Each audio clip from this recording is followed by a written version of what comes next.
Welcome back. Ben Darnell sitting here with the new head coach of the Hartford Athletic. He's 1-0 to start the season. Super excited to talk to the new head coach / GM, Brandon Burke, and he's a local guy. I guess I could call you that as far as New England soccer goes. You were born in Massachusetts. You played for Boston College. Now you find yourself as a head coach in the USL team that is the most northeast that you can get.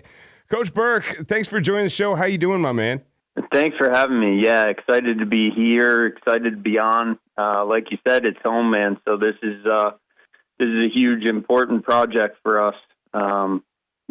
We're off to a good start and intend to stay that way. Now we got a game coming up on Saturday. It's the home opener at Trinity Health Stadium, 2:00 against Birmingham. Before we get into the nuts and bolts of that game, I've been covering soccer, I'd say, for 15 years. Every American team that I've talked to, they typically have a foreign-born head coach. If they do have an American-born head coach, it's usually some old guy who's been doing it since the 60s or 70s. You, sir, you're young and you're American. You're a rare breed. There's more of us coming. There's a whole wave of guys, around 40, I'd say. Unfortunately for me, I'm on the wrong side of 40 now, but there's 4 or 5 really good young American coaches that are coming through MLS and USL, and probably another 10 or 15 behind us. So it's a good time to be in soccer in the U.S. with the World Cup coming up and MLS and USL just expanding rapidly. And this isn't your first stop as a pro soccer coach. Talk about getting this particular job, how it all went down. Yeah, I was in Philly for about 10 years and as an assistant coach in the first team, and I was the head coach of the reserve team and then what became the USL or the second team. Spent about 7 years doing that with those guys. Most recently, I was out in Colorado as the head coach and GM of a USL franchise, and we got them turned around and ticking and turned them into a playoff team and made some good runs there, and then went down to work with Ben Olsen in Houston last year as his top assistant, and we had a fantastic year in MLS. So this job, though, always had my attention. I sat with Bruce, our primary owner here, 4 or 5 years ago and said, this is where I want to be. He wasn't ready to take me on board. I was really young back then, and maybe it was better for both of us. The timing now worked out, and he was able to figure it out with Houston. So we're really excited to be here and hopefully for a long time. Now, you've done the combo before, as you mentioned, head coach, GM, or assistant coach, GM. And you're from Boston, so I got to think this is like a Belichickian thing or a Parcells thing. I mean, being the coach / GM, is this something you asked for? Is this something you like? And you got a whole new roster to work with here.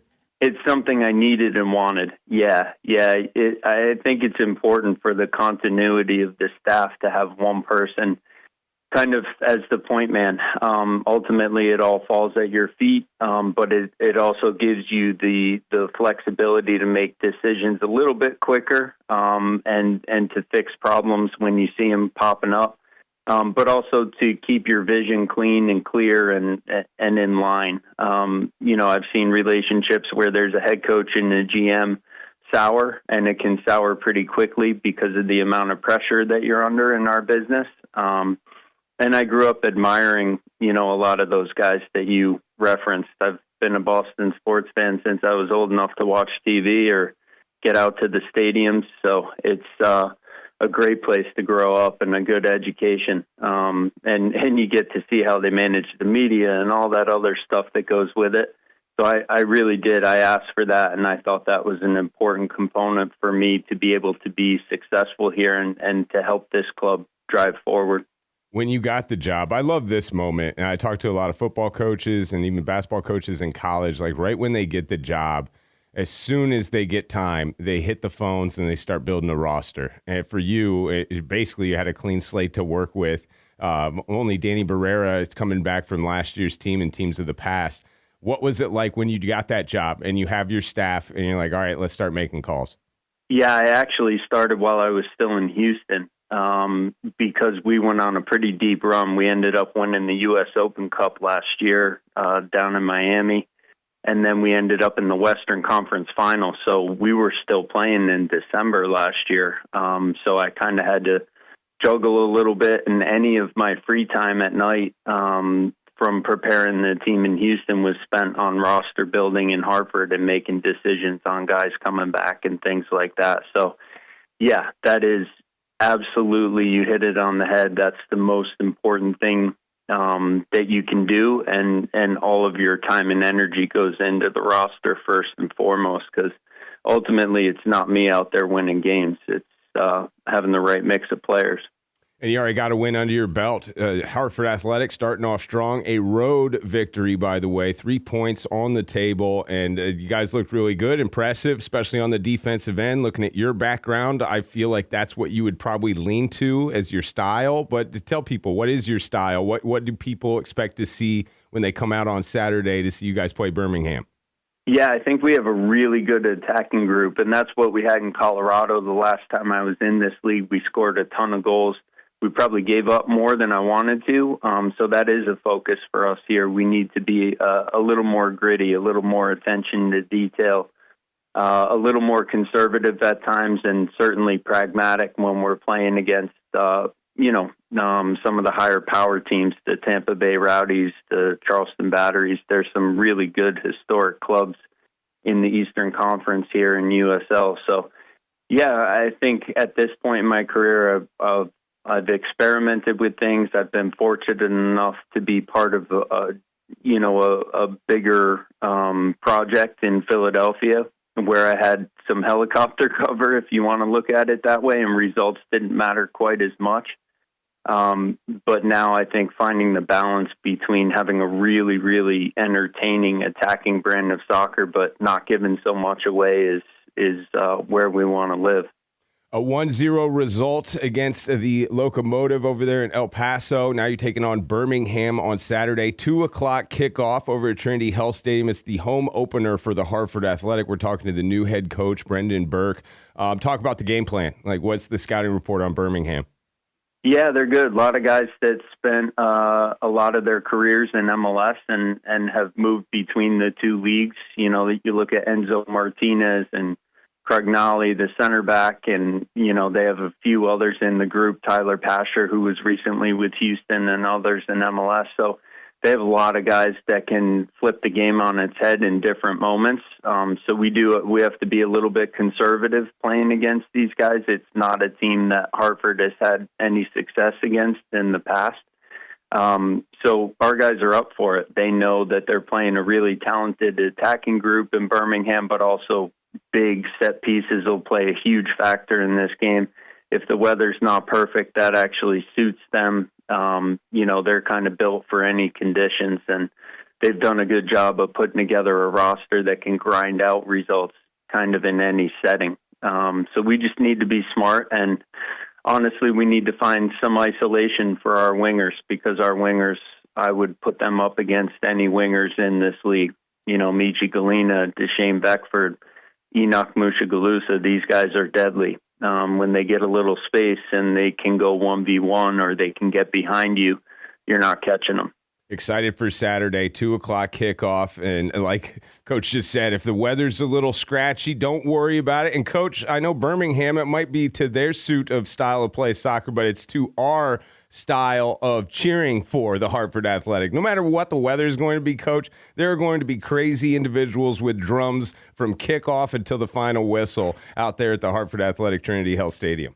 No, I've already met a few, and I can't wait to meet the rest of the fans. I can't wait till the first time that place is packed out. How did that go, the meeting with the supporters? It went great. I mean, I said to him that night, and I really meant it. And I've said to my wife a number of times, I'm so impressed with just how committed the fan base has been through some down times right at the start of the franchise. The fan base keeps showing up, and they show up in numbers, and they're loud. They can still be louder, but they deserve a reward at this point, and I hope that we've put the guys in the locker room that can deliver on that. I'm really confident that our group, once we get to full strength, in a month or two here, are going to be the group that finally push this club over the edge, and we never look back.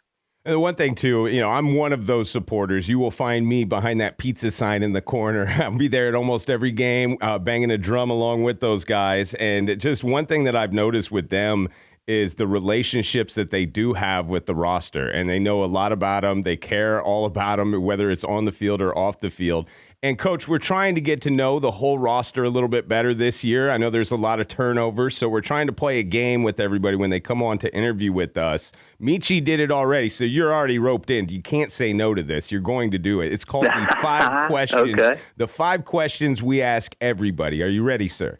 Fire away. Brendan Burke, what is your favorite food? How can we help you find your favorite food here in the Hartford area? Oh, cheese. Can't go wrong with cheese. Just cheese? Doesn't have to be on anything? No, just just straight up cheese. Any type of cheese. I mean, I'm a restaurant connoisseur, and we're over in West Hartford right now, so we're enjoying all that has to offer. But yeah, if you stripped everything else away and there was only one ingredient, that would be it. Okay. And now, if you were in West Hartford and a bunch of supporters see head coach Brendan Burke sitting at the bar, what is a drink that they should buy you? Just a nice red wine. Nice full-bodied red wine. I like a Super Tuscan. There you go. There are a lot of simpletons over here at Hartford Athletic. Michi just wanted a smoothie. That's all he wanted.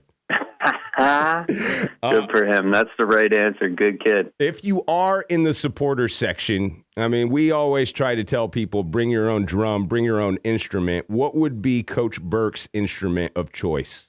My voice. Oh, you're just a screamer, huh? Oh, yeah. Are you a singer? Not of my players, just my voice.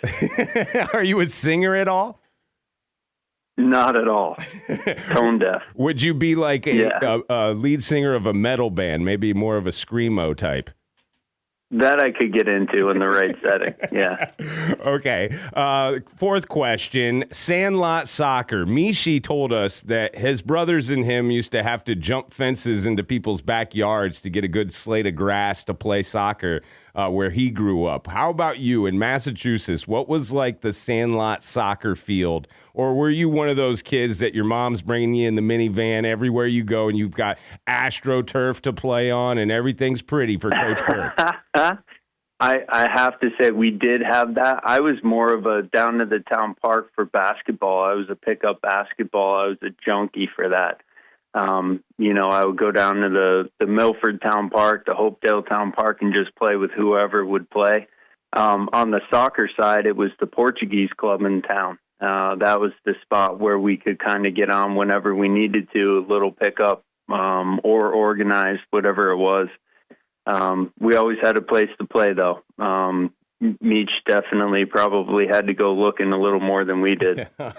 Those basketball courts, were those chain nets that you were playing on? Yeah, one was. The other one wasn't. Yep. Or no nets. Oh, yeah. That's real street ball right there. All right, last question, sir. When you were growing up as a kid, what was like the favorite cartoon or maybe favorite movie, your childhood entertainment? Oh, that's a great question. I don't have a quick answer. I watched the Three Stooges. That's how old I am. Wow. I would watch reruns of the Three Stooges. I'm sure your dad got you into that, though. You're not that old at all. He did. He did. Awesome. But I remember loving it as a kid. I thought it was the funniest thing in the world. I wonder how many of your players even know who the hell those people are. I bet you they would not. And once I turned 8 or 9, I got over it. Well, Coach Burke, happy to have you here in Hartford, man. We feel like you're the man for the job. We would love to get into the playoffs this year. We've already got it started with 3 points on the table, and hopefully we get 3 more on Saturday. 2 o'clock kickoff. Hartford Athletic taking on Birmingham. This is the new head coach, Brendan Burke. Thanks for giving us some time, Coach. That's it. Be there. Thanks for having me.